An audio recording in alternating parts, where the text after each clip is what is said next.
वक्फ के नाम पर इतना हंगामा क्यों है आखिर? ये जानने से पहले ये जानना जरूरी है कि वक्फ के एकाधिकार को रोकने की जरूरत क्यों है। वक्फ क्या है और कैसे देश की जमीन पर अपनी मनमानी से कब्जा करता जा रहा है। एक आंकड़ा देखिए, साल 2009 में वक्फ के पास 4 लाख एकड़ जमीन थी, जो 2024 में बढ़कर 9 लाख एकड़ से ज्यादा हो गई। अगर वक्फ ईमानदारी से काम कर रहा है तो उसकी जमीन सिर्फ 15 साल में दोगुनी से ज्यादा कैसे हो गई? दरअसल वक्फ इस्लामी कानून के तहत एक व्यवस्था है जहां संपत्तियां धार्मिक या परोपकारी उद्देश्यों के लिए दान की जाती हैं। एक बार जब कोई संपत्ति वक्फ घोषित हो जाती है तो इसे अल्लाह की संपत्ति मान लिया जाता है, जिसकी देख रेख वक्फ बोर्ड करता है। लेकिन समस्या ये है कि वक्फ बोर्ड ने बिना पारदर्शिता और जवाबदेही के लाखों एकड़ जमीन पर कब्जा कर लिया है। भारत में वक्फ की शुरुआत दिल्ली सल्तनत के वक्त हुई थी और मुगल काल में ये और बढ़ गया। ब्रिटिश हुकूमत ने 1913 में फूट डालो और राज करो की नीति के तहत इसे कानूनी रूप देकर और मजबूत कर दिया।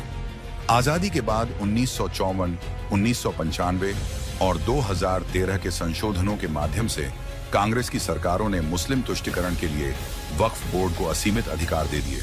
अब इस बात को समझिए कि वक्फ बोर्ड में संशोधन की जरूरत क्यों है।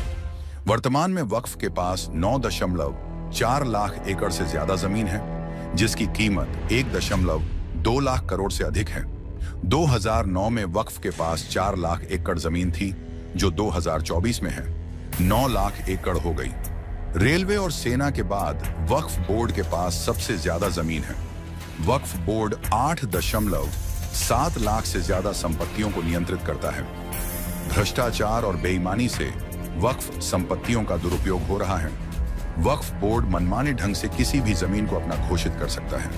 वक्फ संपत्तियों की आम जनता को कोई जानकारी नहीं दी जाती। वक्फ किसी भी सरकारी संपत्ति पर अवैध दावा कर देता है। वक्फ बोर्ड पर नियंत्रण का कोई प्रावधान नहीं है। यहाँ तक कि वक्फ द्वारा कब्जाई गई जमीन के खिलाफ अपील करने का अधिकार भी नहीं है। अब हवा ये है कि सरकार वक्फ को खत्म करने जा रही है, जो कि सच नहीं है। सरकार असल में वक्फ की मनमानियों और इसमें हो रहे भ्रष्टाचार पर लगाम कस उल्टा सुधार ही करने जा रही है। वक्फ बोर्ड संशोधन बिल में क्या प्रावधान है, ये देखते हैं। अगर कोई वक्फ को अपनी संपत्ति दान करना चाहता है तो उसे कम से कम 5 साल से मुस्लिम होना अनिवार्य होगा। वो केवल अपने नाम से रजिस्टर्ड जमीन ही वक्फ को दान दे सकेगा। अब महिलाओं को भी वक्फ संपत्तियों में उत्तराधिकार का हक मिलेगा। वक्फ बोर्ड में अब 2 गैर मुस्लिम और 2 मुस्लिम महिलाओं को शामिल किया जाएगा। किसी भी सरकारी जमीन पर वक्फ अधिकार नहीं कर पाएगा। अगर वक्फ किसी सरकारी संपत्ति पर दावा करेगा तो जांच जिला कलेक्टर द्वारा की जाएगी। वक्फ बोर्ड के फैसले के खिलाफ 90 दिनों के भीतर अपील की जा सकेगी। वक्फ को अपनी सभी संपत्तियों व वित्तीय जानकारी सरकार को देनी होगी। सरकार वक्फ के खातों का ऑडिट करेगी। शिया और सुन्नी के लिए अलग अलग बोर्ड होंगे। वक्फ संपत्तियों का पूरा डेटा ऑनलाइन पोर्टल पर अपलोड होगा। अब यह भी समझिए कि इस बिल के पास होने से देश और देशवासियों को क्या फायदा होगा। इससे अवैध कब्जों और जमीन की लूट पर रोक लगेगी। वक्फ संपत्तियों में पारदर्शिता और जवाबदेही आएगी।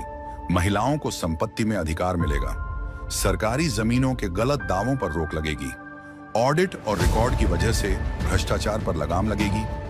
वक्फ लोगों की पर्सनल जागीर नहीं, बल्कि समाज हित में काम आएगा। ये संशोधन किसी धर्म के खिलाफ नहीं, बल्कि न्याय और पारदर्शिता सुनिश्चित करने के लिए है। दशकों से वक्फ कानून का गलत इस्तेमाल कर जमीनों पर कब्जा किया जाता रहा है। अब समय आ गया है कि वक्फ संपत्तियों का सही इस्तेमाल हो और इसे कुछ ताकतवर लोगों का हथियार बनने से रोका जाए।